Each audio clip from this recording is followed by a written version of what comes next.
and we're live. Okay, you've taken some alginate impressions in the course, and this discussion is going to kind of expand your knowledge of impressions in a sense, and it kind of gives you the big picture in terms of alginate impressions are only one tiny little piece of the indirect technique. So what we're referring to with all impressions and impression trays is a thing called the indirect technique. In dentistry, it's huge. You're going to learn from a variety of specialties the things that are done in the indirect technique, and we need to do this because what we do is our job as dentists is to actually steal some things from the patient so that we can use them in the laboratory and in our diagnostic centers. So what we're doing with a tray, for example, is taking an impression with a variety of different materials, and you're going to get a whole lot of that in your career here in your DMD curriculum, but it's all part of what's called the indirect technique, so more to come on that. When it comes to trays and their involvement in the indirect technique, there's basically two different techniques for the indirect technique. We use the analog method, and that's what trays are involved in, the various trays I'm going to show you here. And the other is digital or optical. We call those virtual impressions, and that's done by a wand that's usually a video or digital images that converts what the patient's anatomy looks like, and it converts it into a mathematical model that we can put on a computer and generate that model on the computer. Okay, so more to come on this. There are all kinds of different trays. Let's talk about the analog method. You've already done the analog method with your alginate impressions. And the analog technique, there are several different types. Oh my goodness, all trays are not all created equal. They're made for different purposes. You've used what's called a stock tray. These are some examples of stock trays. They come in various sizes, off the shelf, small, medium, and large. You'll have different manufacturers have different sizes and what have you. Of course, the more sizes you have, it's like shoes. You're going to have more sizes that properly fit the patient's arch form. This is a pedo tray. Sometimes we have to go to the real small trays simply because the patient's anatomy is such. We have what's called partial arch trays, and this is an example of a partial arch tray. It's a closed bite impression. This is where the patient actually takes, closes down, and we get an impression of the upper arch, the lower arch, and it's also a bite record, but it's only essentially half the patient's arch. So you're going to learn more about that later. There's a time we might want to use that. There's the full arch. That's what these are. Those means those trays, of course, capture the entire arch. Disposable trays is what we have here. These are acrylic trays that are off the shelf, stock trays they're called. We have reusable metal trays that we sometimes use. They're stiffer, and we find that we can mold them a little bit and bend them around, and they're very stiff, and we tend to do that for impressions where we need very precise dies that are made from those impressions for removable appliances. We don't generally use those for indirect restorations that you're going to learn about in the fixed course. These are called stock trays. And then there's a thing called a custom tray.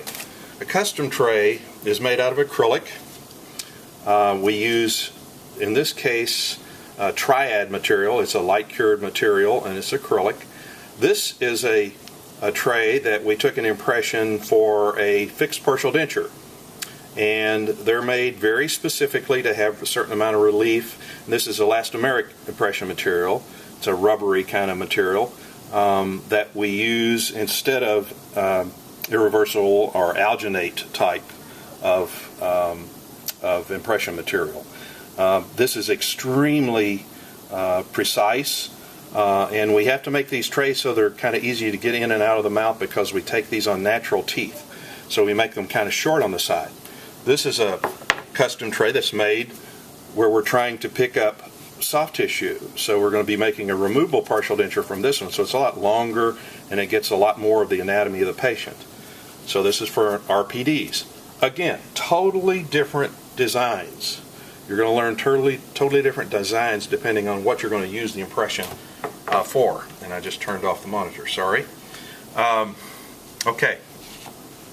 And this is all about making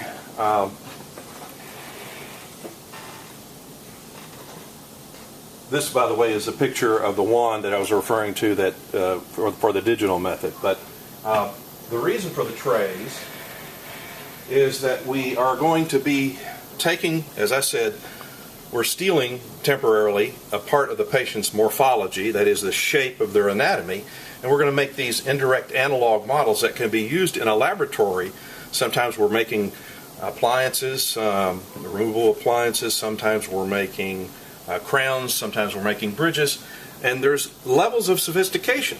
So it's complex. This is the closed bite. This is a disposable tray made that is used to make analog models that are used for very small little things like inlays and that sort of thing, indirect restoration. So they're glued in the patient's mouth, you might say. They're luted to place. Here's a larger one, full arch. It's called a Stefan articulator. So it's a mechanical device that actually puts the cast together and allows us to simulate the patient's movement. This is one you'll become familiar with. This is called a Whitmix articulator. We do crowns, bridges, and all kinds of various prostheses on these things. Here is a one that you will not get an experience with. This is used by prosthodontists, and it's a fully adjustable articulator. That's so you can get as sophisticated or unsophisticated as you want, depending on what you're doing in dentistry. Okay, let's focus back down on our stock trays here. I want to mention a couple of things. One, pick the tray that's appropriate for the arch form. The most common error that I see is students choose trays that are too small. And they must have enough space when you select a tray so that it centers the teeth in the stock tray and allows for material to have some thickness all the way around on both sides and the top of the teeth in which you're trying to get the impression of. So one of the things that you'll run into, and I don't recommend that you, this is not for your preclinical course, but in the clinic sometimes you may ask an instructor to help you in what I call half-size the tray. You may find a tray, for example, I've measured these. These are two stock trays. This is a large, I think, and this is a medium. Is that right, Dr. Brown? Yes. Okay, and I measured across here. This is 75 millimeters here. It's about 75 millimeters. This one is about 70 millimeters. Okay, well, let's say your patient is 72.5 millimeters in terms of the distance on the alveolar crest on the outside. So it doesn't fit, and it scrapes the side of the patient's alveolar process. So one way to modify this, you can actually take the acrylic, which is thermoplastic, and warm it. So what I'm going to do is take the smaller tray and I'm going to warm it slowly. And I'd like to get it fairly warm. Actually, pretty good shape there. I'm going to put it on the other side there.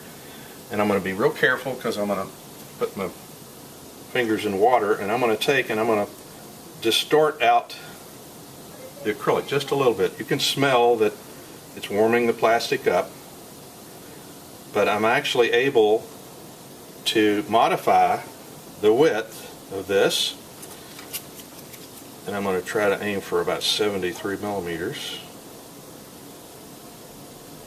Excuse me, yeah, 73 millimeters. And I'm pretty close to it right now. I've got some water over here that I'm so it's just carefully warming this up, bending it out. You can put it in some cold water once it gets to the dimension that you like. I've now modified this tray and it's a half size. It's very simple. I would suggest that when you use a Bunsen burner on this, that you use a very fluffy flame. We do not want a hot flame. We want a very cooler flame, which lots of air incorporated into the gas, so we call that a fluffy flame, so it's not a hot flame. Very simple, and it just mildly distorted the acrylic from its original condition. Okay, so we fanned that out and allowed half size, essentially. One other thing I want to finish off with, when we talk about alginate impressions or elastomeric impressions or anything when we're doing the lower arch. Okay, if we're making a model for the lower arch, which is we call these working casts. If we're going to make this, in this case, a bridge is going to be made on this. So it depends on what you're doing it for. But anytime you're taking a lower impression, that's alginate, that's elastomeric, anything, custom tray, stock tray, I don't care what it is. There's a phenomenon called mandibular flexure. And that is that the mandible, if this, my little description of the mandible here, let's do it this way. If this were the mandible, and this were the body of the mandible, and these are the rami and the condyles, when you open, your lower jaw distorts. What happens is the internal pterygoid muscles that have some attachments to the condylar heads, the medial pterygoid, you might hear that term, they're the same muscles of mastication, internal or medial pterygoid muscles, pull in on one another, and the soft bone, vital bone is soft, will bend in. So when you open your mouth, especially beyond 20 millimeters of opening, your jaw distorts inward, and your molars in the posterior there, that's where molars are, by the way, they get closer together across the arch. This can be as much as 1.1 millimeters in some people, depending on the size of the person. So that's really weird. When you open up, your jaw distorts inward. Your teeth get closer together across the arch. Well, this is not a problem unless you take a lower alginate impression or elastomeric impression with the patient having a wide open mouth. So we do not want that. The way we avoid distortion that we're referring to, the distortion that we're referring to called mandibular flexure, is we have the patient close down before the impression material sets up. Of course, we have to have them open to get the impression tray in, but we seat it, and we hold our fingers, 2 fingers on there, and we tend it. Of course, you put your pressure on there. Once the pressure is released as the impression material oozes out the side, we stop and we just hold it in a static position, tend the patient, make sure that they don't get in distress and have impression material running down their throat or having trouble breathing or whatever. But we put 2 fingers on the top, and we have the upper teeth closed down. We have the patient closed down until the upper teeth touch the tops of your 2 fingers that are supporting the tray. So we're in a passive position there. If we decrease the amount of opening, we have made the arch actually get the real shape of the patient's arch as opposed to the distortion that occurs. This was found out kind of by accident because dentists would try to articulate casts, and they discovered that they wouldn't fit when the impression was taken with the patient wide open. And the reason is because the actual cast that was made had the molars closer together, and they would not fit together properly. So be careful anytime you're taking a lower impression to avoid mandibular flexure, it's called. Make sure that you have the patient closed down before the impression material sets up, and the upper teeth touch the top of your lower fingers. Your fingers here holding and supporting the lower tray.